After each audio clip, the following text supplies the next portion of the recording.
Ongi torria gure astearte soira, eta gaur beti ez dara elkarrezketen hasiko gera. Gaur Peru ekarri dugu, kaixo Perri, zer ekarri duzu? Gaurkoan Ramon Agirre etorri zaigu, eta hobeto ezagutzeko entrevistarekin utziko dizuegu. Gaurkoan gurekin Ramon Agirre dugu, hainbat Goya eta Oskar bat irabazi duten filmetan lan egin duen aktorea, donostiarra da. Arkitektura ikasketak hasi zen egiten. Laster ikusi zuen bere bokazioa aktoretza zela eta orain antzerkian, zinean eta telebistan aritu da lanean. Gaurkoan gurekin Ramon Agirre. Kaixo, gaurkoan gurekin Ramon Agirre. Kaixo. Kaixo, zumuz? Oso ondo. Hasiko ga entrevistarekin. Lehenengo zure karreraren inguruko galdera batzuk. Irakurri dugu arkitektura ikaslea zarela. Zergaitik eta nola hasi zinen aktore lanetan, eta noiztik? Nik arkitektura ikasten nintzen, laugarren kursoa egiten, da gero gertatu zen aldetik soldautza egin behar izan nun, eta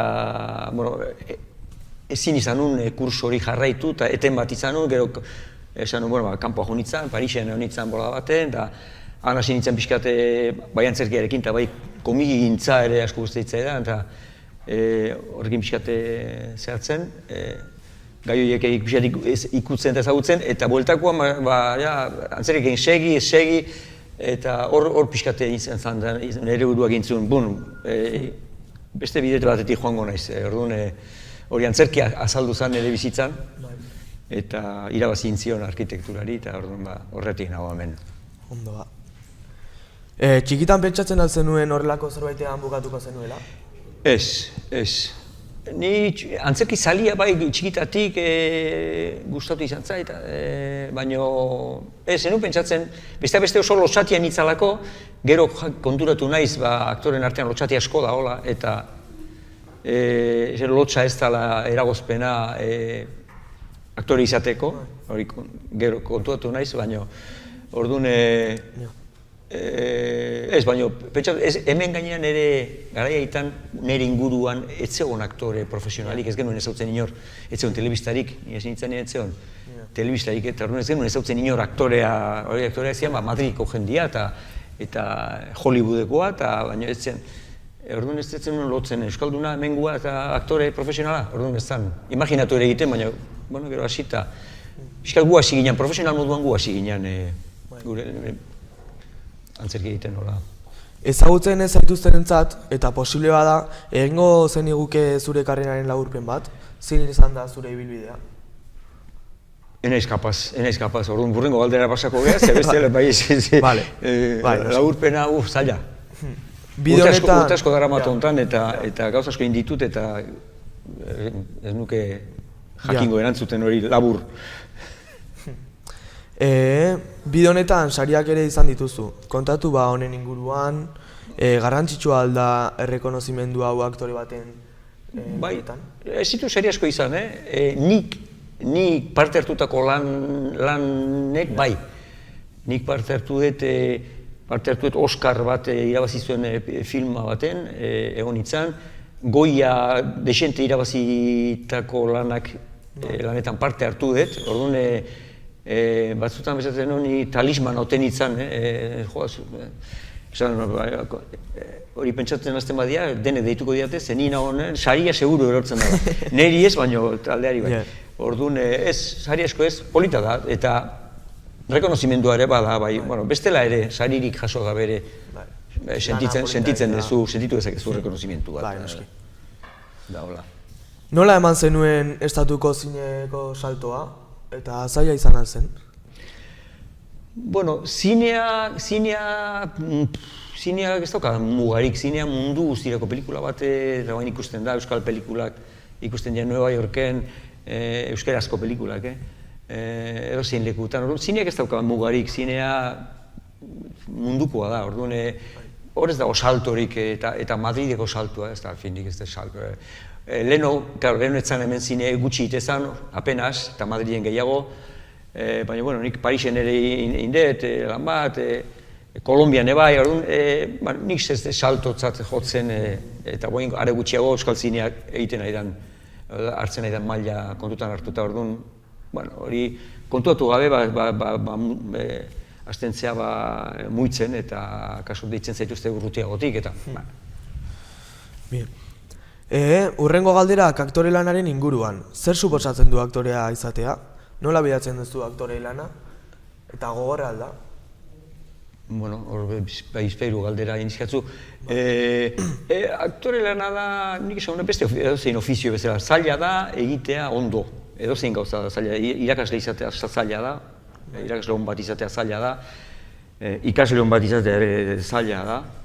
Edozein ofizio da, eta bueno, nik urte asko dara matzat, pixkanaka ikasten zuaz gauzak ondo egiten, eta ez dago beste garrantzi berezirik. Lan bat sortzen duna, jakin min asko sortzen duna jendenengan, eta morboare bai, eta baten du lan berezia eta lan polita da, eta guri. Desberdintasun bakarra pixkat, bakarra edo, esan nuke guri lana gustatu ite zaigula, eta hori bentaja handia da. Ni lanea gustora juten naiz hilabeti. Orduan hori suerte handia da, bai. Eta nola prestatzen dituzu pertsonaiak? Segun ze mediotarako dan, antzerkirako dan, zinerako dan, telebistarako dan, eta segun ze lan klase dan. Ezin da orokorrian esan. Eta horretarako formatu altzara edo? Nio nintzen, nik ikastaro txiki asko egin nituen hasieran, gero nintzen antzerti, oain ez da asistitzen Eusko Jaurlaritzak eskola ofizial bat zabaldu zuen, gero itxin zuten antzerti izenekoa, eta handi pasan nintzen, eta ikasi batez ere lanian ikasten da. Egiten. Ba aldago pertsonairik bereziki markatu zaituena? Ez dakit pertsonaiak, nire kurrikulumean badaude lan berezola diztira berezia duten pertsonaia baino gehiago lanak, ez? Esate batako lehen aipatu dudan Oskarra jaso zuen, ez dakit, zuek entzun ere zenuten entzungo, Amour izena du. Amour da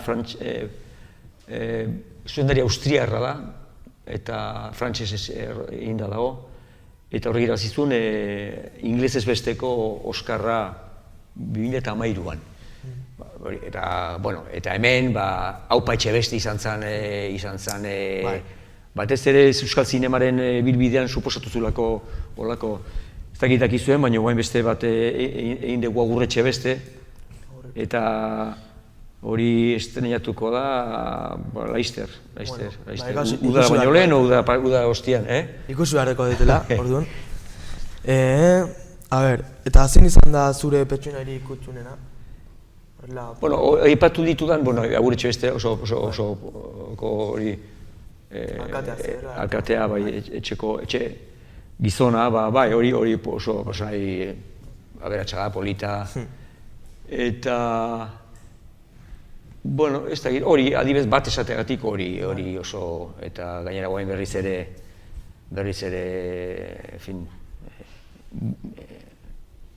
ikusiko du jendeak berriz ere 10 urte pasa ondoren, beraz hori esate batako hori bai.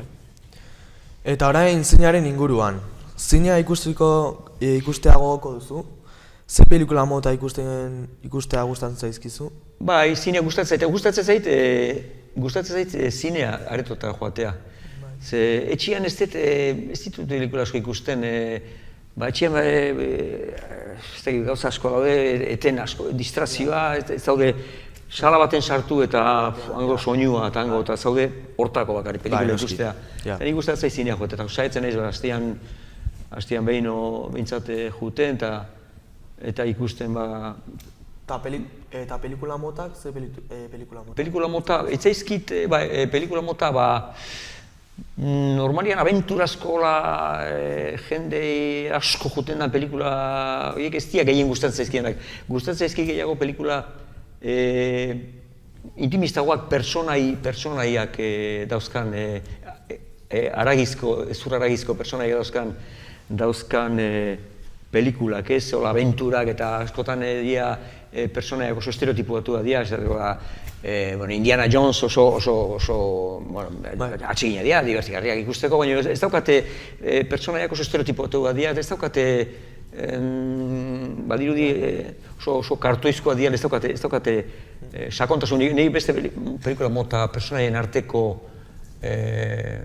historia kontatzen dituen izaten dira normalian lasaiagoak eta holako filmak gehiago.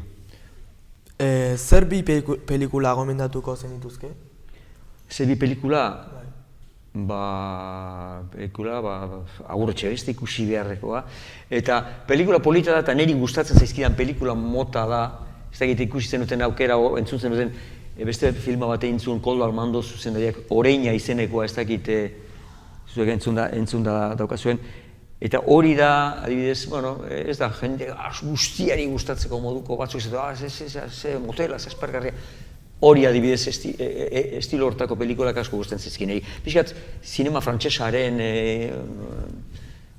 itxura, eta era hortako pelikula, Oreina da horietako bat. Tokatu alzaizu miresten zenuen aktore sala zuzendari batekin lan egitea? Bai, izate bateko Amur filma horretan, bazeon, aktore bat mitikoa izan dena frantsesa Jean-Louis Trintignant. Hori da, oen dauzka, 80 gora urte, baina hori izan da, eta gu gaztia ginean, eta ite zituen zen Frantzian, eta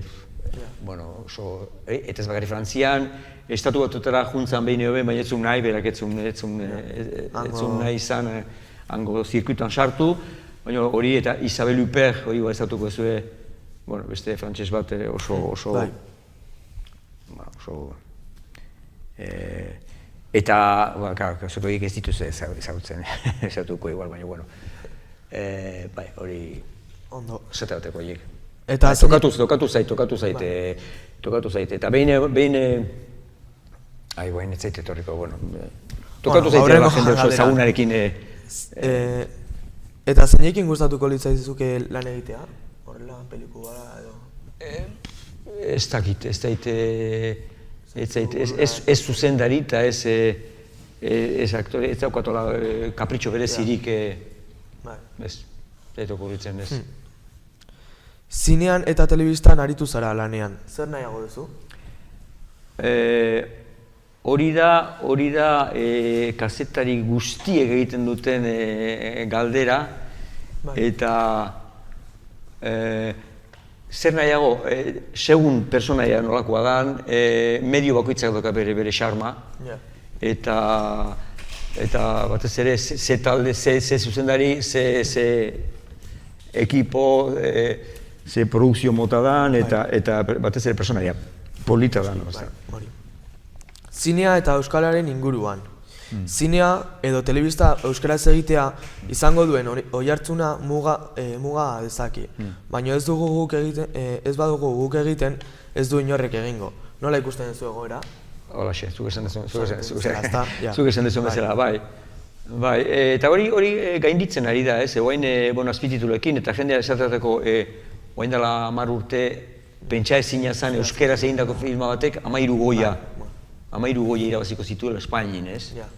Eta oain posible da, pelikula ona baldin bada posible da, eta, batzutan gertatzen dira holako gauzak, eta ja zinea mundu mailarako egiten da, ez da egiten Espainirako, ez da egiten Madriden egiten da, mundu guztirako, eta orduan guk ikusten ditugun bezala filmak hemen zinemaldian, edozein hizkuntzatan, eta ja nahiago dezu entzun jendea bere hizkuntzan, eta ez hauak haula egiten dut, entzuten duzu beste gauza bat, orduan. Nik uste pixkanaka hortara goazela eta jendea ohitzen ari dela, eta pelikulak jatorrezko bertsioan ikustea dela, bolita, abotsa, esaten du. Amerikarra, munduko aktoriko honenak, Al Pacino, Ezagizer, Robert De Niro, gazte, munduko aktoriko honena, ez dakit, nik bikoiztuta entzun ditut hain arte, orduan igual doblatzailea da zoragarria eta bera petardoa da, orduan, jatorrizko bertsioan eta euskaldunak euskeraz. Etorkizunari begira, balduzu proiekturik esku artean? Horrela proiekturen bat? Guain hola itxita hola ez. ez daukat. Nahiko lan egin dut azken boladan eta guain pixka bat lasai egot, ez zait inporta. Badure goza batzuko ladien, baina itxita ez errez. Guain azkeneko goza egin detena da, eta bukatu nuen, astelenian bukatu nuen, oindik egin behar dugu planotxo bat. Egin dugu Movistarrentzako, zuela ez dakizuen, badago mutil bat, Pablo Ibar, estatu batuetan kartzelan da ona, hori da, hemen egon zan, Hirugarren hamarkadan Urtain izeneko boxealari bat oso mitiko izan zana. Eta hau da, bere anaia juntzan pelotari Miamira, zesta punta jaialai esaten diotean, jolastea. Eta orduan bere semia, kubatar batekin izkondu zen, bere semia Pablo hau dago preso, hain dela 25 urte, eta berak esaten du, ez dela, berak etzula hiru hilketa izan zian, eta akusatuta dago. Eta Corredor de la Muerte esaten zaiona, orduan hasi momentutan ejekutatu, eta Pablo Ibar. Orduan, horren kasuaren inguruan egindako telesail bat 4 atal izango ditu, Movistarrentzako, eta nik egiten eta Aitarena. Eta ongea Madrilen grabatu dugu, Panaman eginda Miamiko partea, hango gertakizunak pasazian, eta gero Madrilen bukatu, eta hori iraila aldea estrenatuko da Movistarren. Eta nik ez dagoa Movistarretxean, ez dut ikusik. Ez badiate pasatzen, igual bain gontan animatzen gara. Zue bai, bako zuen Movistarretxean?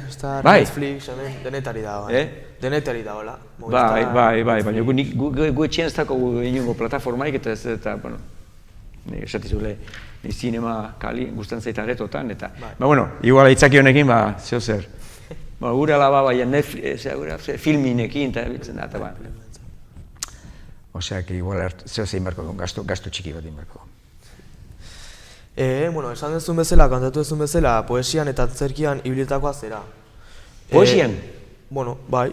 Hori izakin nundik, irakurri nunta, hori izakin nundik atea zuen hori, poesia?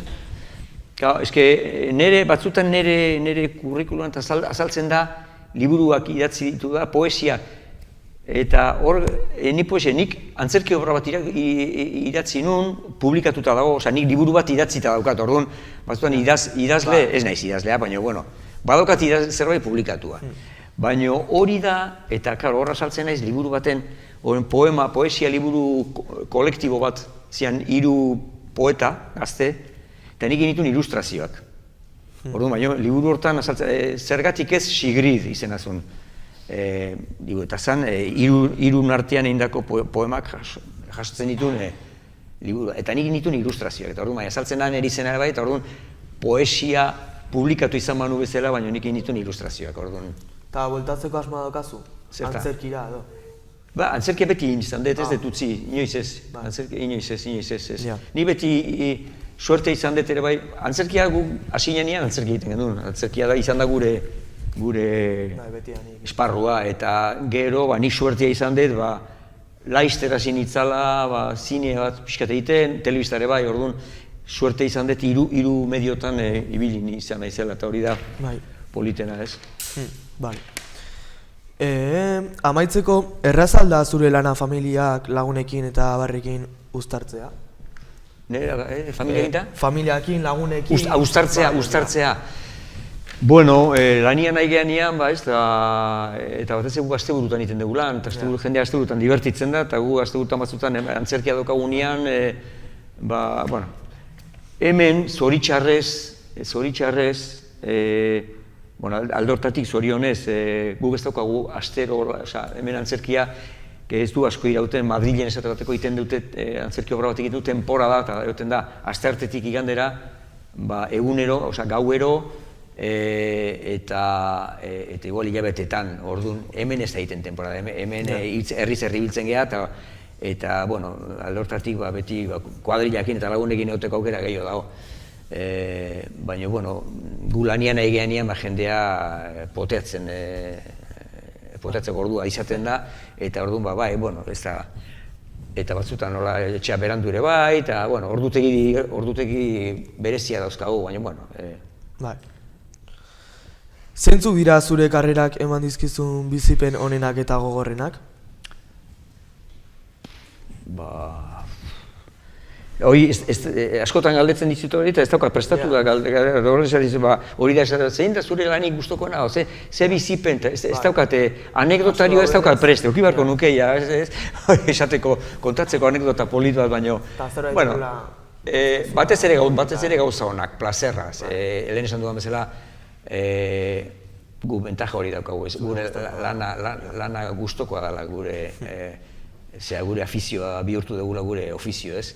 Eta hori da, batez ere gauza honak. Eta gero, adibidez, muitzeko aukera ere bai, egun baten zaude Madriden, beste baten zaude Parixen, Tolosan, ezautzen ez Euskal Herria ere bai, antzerien ezautzen ez Euskal Herria herri biltzen geha, eta herri askotan joten geha, Bizkaian, Gipuzkoan, iparraldean gutxi, ez dagoelako trasbase gutxi dagoelako kultur gauzekin, oso bi administrazio dira, eta orduan ez dago zagoen bai, zer bai, eta, hola, Euskal Herria ezautzen duzu antzerkia eginez. Ondo, Eta zer esango zenioke zure berdina egin nahi duen norbaiti? Hau egin nahi duen norbaiti, egin dezala, benetan gustatzen bazaio, egin dezala, eta animatu egingo nuke, nik animatuko nuke, edonor animatuko nuke, ez bilatzen, lana, zu ofizioa izango da, zure bizitzan, ordu asko eta egun asko eskainiko izkiotzun gauza bat, eta hori zenbat eta atseginagoa izan, edo gustokoa izan, oso iruditzen zaita ala gauza oso importantea. Orduan, nundik jo, zuek pixkate igual adin hortan zaudeten, nundik ez dakizu erosantiz ondo, nundik jo, zer ikasio, zer egin, oso importantea ikusten garen,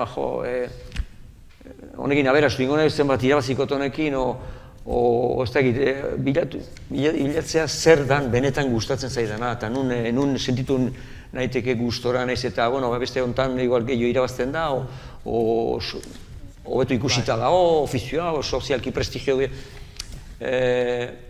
Bilatzea zer dan nun ikusten zu zure burua gustora, urtetan, ez da erresa ez, aurkitzea, baina merezi du pixkate ez prezipitatzea eta probatu erresa esaten, baina nik uste merezi duela ikasten nahi naiz, baina ez dakit eta etxean behintzate pazientzia daukaten bitartean eske hain nahi nintzen ikasten, baina beste hau igual gustu egingo nuke ikusi nahi deto, ez? Lanian azteko ez dago presaik, gero hori sartzen batzea bide baten, gero ondo pentsatu behar da, nondik. Bakizun bezala gu eskola batean gaude, ze oroitzamen dituzu eskola garaiataz? Eskola, ondo, eskola, ni nintzen estudiante txarra, nintzen ere enpolio joietako, baina, nahiko,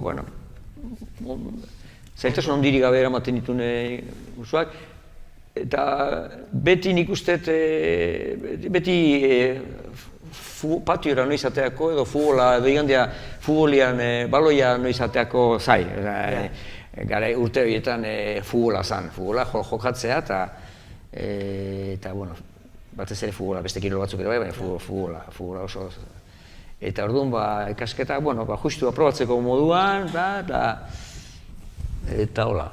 Ondo, zer esango zenioke de batxilauko ikaslei? Azkeneko urtea hemen zuei? DBH-en. Uri eta DBH-en. Zer esan? Ez dakit zer esan. Zeri buruz? Azkeneko urtea dela ez da. Eta gero hemendik zer datazue, gero? Ditugu... Batxillerra. Edo erdi maila. Edo? Edo erdi maila. Erdi maila. Bai. Erdi maila zer da, adibidez, zer egiteko? Denetari dago. Ofizio bat ikasteko? Ofizio bat ikasteko. Mekanika. Eta bestela batxillerra eta gero gradua, karrera. Bai, karrera edo bestea. Lehen esan dakoa, zer dan behiratu ondo, pentsatu ondo zer, eta ez eukitzea bildurrik, hemen hasi naiz, baina bi urte egin ditut eta konturatu naiz bestea nahi edo detela, ez dakit, eta posiblea, hori gurasoekin ere oso etxekoekin adostu behar da dago, baina, bueno, ni hasiko naiz hemen, baina ez dakit. Ze nik uste gehienak hasten diala bide baten sondo jakin gabe zer, nik uste denbora behar dela jakiteko zer gustuko dezu, no? Ez gaina hainbeste karrera daude, hainbeste ikasketa daude, hain izen, ez dakit, ez? Eta asko aldatzen nahi dira, ez? Dira gauza batzun nasketak eta, ez dakit. Nik hori pazientzia, bai zuei eta bai gurasoei izatek, bueno, a ber, ikusi arte benetan hori da nire gustokoa, ez dakit. Bueno, hau izan da entrevista, eskerrik asko Ramon, etortzagaitik, eta oso ondo zure ibilbidean. Zuek bai, sorterik onena, eta, a ber, bidea ondo aukeratzen dezuen, eta lan aurkitzen dezuen, eta hori dena. Bueno, oindik etzaga ez dut, kezka horrekin, ez? Bueno, mil esker. Zuei? Eskerrik asko. Oso ondo. Hauze izan da gaurko elkarrizketa, eskerrik asko Peruto Ramon, eta orain eroberriekin hasiko gara. Kaixo Inigo, ze eroberri presatu iguzu gaur? Kaixo dei, gaur lehenengo eroberria da, 23 urteko mutil batek, leiho batetik sartu zen, eta zegoen emakume zar bat. Eta emakumea altxa egin zen, eta mutikoa azpian sartu egin zen. Eta azkenean berak lo egin zen, eta bere zurrunkak emakumeari ohartarazi zuen. Ostras. Lehenengo, bigarren eroberria da Finley Ransom, 3 urteko mutiko batek, gaixotasun bat dauka eta bakarrik gozokia jan alditu. Egitan, Bai, eta mutikoak beste zehozer jan egiten badu, barne isuriak sortzen zaio. Ostras. Eta azken eroberria da, mastin tibetano batek Txinan saldu dela 2 milioi dolarren gatik. Eta Txinako prentsa esan zuen aurreko astea azkenean, txakur garestiena dela. Ostras.